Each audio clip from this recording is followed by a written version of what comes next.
mga kaboss Biero. Good morning sa inyo, magandang umaga. Today is Sunday. Ngayon ay papunta kami ng Pulilan, Bulacan para a-attend si Kuya David ng basketball training cup doon. Kasi na-invite siya doon ng coach. Sabi niya, siyempre ang supportive parents niya naman that hindi nag-atubiling hindi pupunta. Kaya ito, bumabaybay na kami. Papunta tayo ng Bulacan today. Nagkapitex kami, tapos na-ex Skyway Stage 3. Ngayon nandito na kami sa NLEX. Ang laking tulong talaga na itong Skyway Stage 3 na ito, lalo pag pupunta ka ng Norte. Diba, boss bear? Kasi mabilis mo lang siya mararating tutos. Hindi ka na kasi mag-e-EDSA. Yan, tapos dito muna kami, stopover kami dito sa Petron. Yung unang-unang Petron na madadaan nyo papuntang Norte. Yan, stopover muna kami. Higop muna kami ng mainit na kape kasi maaga kami. At tapos na kami mag breakfast. Kaya ito, on the way na ulit kami doon sa Pulilan. Kasi may oras, sabi namin mas maganda na yung maaga, diba? Kaysa naman tayo yung late. Pati ang layo ng pinanggalingan namin, galing kami 13. Ngayon nandito namin sa toll gate exit ng Pulilan, Bulacan. Yan yan na siya. Ito makikita mo agad yun yung pangalan, Pulilan. Ito yung bypass road nila. Kasi malapit na lang to dito, siguro mga 3 minutes away na lang doon sa training camp na pupuntahan namin. Makikita mo yung daan namin, di ba? Sarap din bumaybay sa probinsya papunta kayo, pauwi ka. Kasi ang ganda talaga ng may makikita, magandang paligid. Yes, check mo yan dyan, magandang paligid, sariwang hangin, mga tanim na palay. Diba yung mga hindi natin nakikita. Ito, nandito na kami sa court side. Yes, ayun na si Kuya David. Yan, survey muna yung mag-ama. Titingnan na yung paligid kasi malawak nga naman at sarado pa naman yung court. Pero dumating na rin si coach dyan. Nakita na namin si coach, dumating na. Yeah. Ito, pumasok na kami ni ate para masilip na namin ang loob ng countryside. Wow, may logo silang ganyan. Tapos bumalik na sila kuya at si David kasi sabi namin nandito na si coach. Hanap na siya ni coach. Papaalala na siya kay coach. Yan mga boss Biero. Yan na si Kuya David. Ang laki na ni Kuya David talaga, no? Hasang-hasa na sa training yan. Dami sinasali ng asin training camp nito Yan, papunta kami kay coach. Mag-good morning kami. Yan, babati muna kami kay coach. Kita nyo naman ang ganda ng court side. Ito dito sa may Pulilan, Bulacan, mga boss Biero. Kita mo, tablan-tablan naman yung court nila, no? Panalo naman. Sarap maglaro, no? Yan, si Kuya David nagre-ready na, nagpe-prepare na para doon sa kanyang training. Yan, konting stretching. Tinto yung palingid, relax muna. Tapos tinest niya yung sapatos niya kung makapit doon sa tabla. Yes, tapos nag-fill up na siya ng registration. Ayan na, nag-stretch na siya. Kasi kailangan niya para yung mga muscle mo hindi mabigla, diba?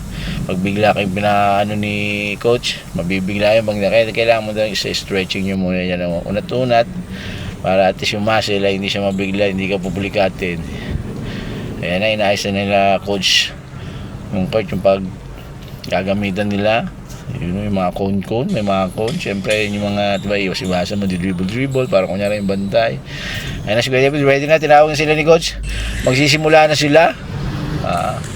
Yan na, nagpapapawis na sila, mga boss Biero. Kita nyo naman yun, no? Diba? Solid. Yan, tinuturuan sila rin coach. Dapat na ganyan yung mga wow, si Kuya David, diba? Sanay na sa train. Kaya next time, sasama na namin si Kuya JC. Kasi ko, ate, sama natin si Kuya JC. Sabi na, sige. Yan, sama namin yan, Grabe din talaga. Hindi rin talaga biro ang larong basketball. Kahit anong sports naman, hindi naman biro. Kahit anong sports. Kasi kailangan mo talaga mag-training, Training hard nga dyan. Kahit anong galing mo na, kahit anong lakas mo na, kailangan pa rin mag-practice. Kasi, di ba? Kailangan yan, yung buong katawan mo, physical, mind mo, mga ganyan ang talagang grabe. Kaya kita mo yung mga superstar natin yan, yung mga iniidol natin, NBA player, PBA player, diba, mga MPBL, diba? Grabe rin sila mag-training, pagod din. Hindi lang biro ang mag-training ng mga ganito, Araw-araw. Talagang pagod ng katawan mo. Kasi Kuya David nga, pag biro mo, sisimula sila minsan ng 5 a.m. Mataas ng 9, tapos may adiran pa siya ng 2. matapos ulit ng 5. Kaya pagdating mo ng hapon, pagod na pagod, grabe. Kaya pag nagtitraining ka, tagalala mo na mo din siguro, siguro mo muna, no? Kumain ka muna, magpalakas ka, tapos pagtapos, pahinga ka talaga, ipahinga mo yung sarili mo. Kita mo yan, no? Yung mga tinuturo sa nila. Masarap sa ganito eh. Oo, talagang matututo din yung mga anak nyo, bata, no? Pinsan, kung sino man kayo. Kahit ako din gusto ko maganto eh. Yan, no? Yan, bakit mo yung bantayan naman yan.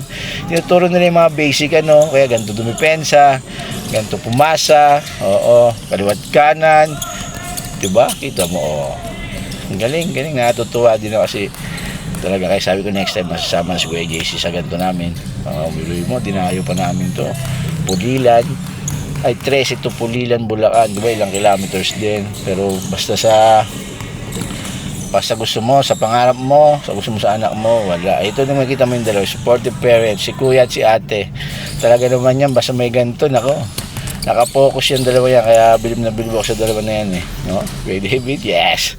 Pakabaan mo Kuya David. Oh, pati maganda dito, matututo din yung mga bata sa depensa, tapos yung pakikisama, pakikisama mo doon sa mga magiging katim mo, sa mga ibang player, parang, diba?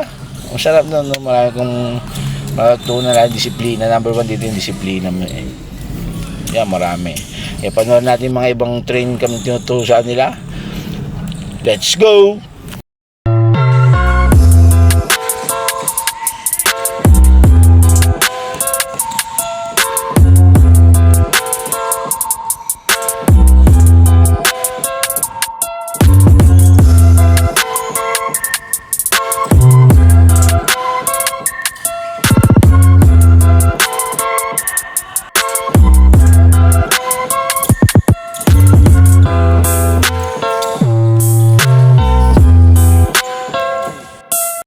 Tapos dito ng mga boss beren, tinuturo namin pagdepensa, yan, depensa pag-aram, tapos ma-box out mo, yan, di ba? Kaya maraming matutunan yung mga bata dito pag sumasali sila sa gandong training camp. Dito namin tuturuan ng paano depensa, pagbantay, sigawan nyo dito, di pa, tingin sa likod, sa harap, di ba? Palitan, di ba?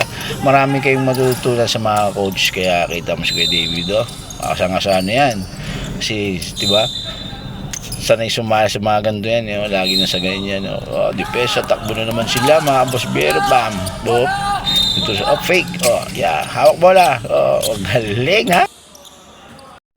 Tapos ito mga boss bero yan, takbo, walang pahinga, ang pahinga lang nila dito, bibigyan lang sila ng pahinga ng mga 5 minutes, 2 minutes lang, tapos yan na naman, papatakbo na naman sila, minsan pinapapush up sila, talagang sinahinahasin ka to sa pagod kasi alam nyo naman basketball, takbuhan dito, takbuhan doon, depensa, banggaan, kaya dapat talaga pag nag-sports ka, yun ang binaganda mo yung training, talagang pagurin mo yung sarili mo, sinasanay yung sarili mo sa pagod kasi grabe ang labanan, alam nyo naman ang basketball, di ba?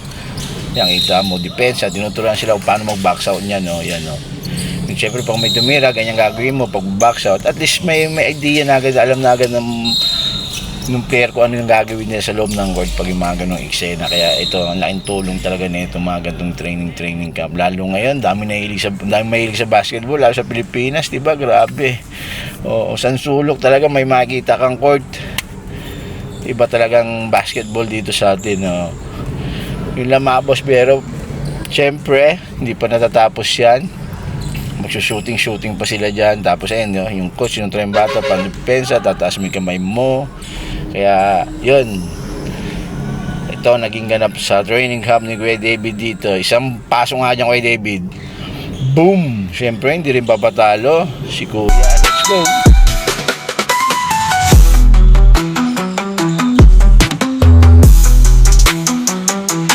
I got the ball, I felt so good. I'll play all day in my neighborhood. Run and jump, pass and shoot. Basketball is what I do. Basketball, I love the game. Every day it's not the same. Dribble fast, shoot so high. Feel the joy, give it. Yun mga kaboss biyero, tapos ng training camp ni Kuya David. Tinawag na sila, pinag-pray na sila, at sinasabihan sila ni coach sila, good luck, see ya.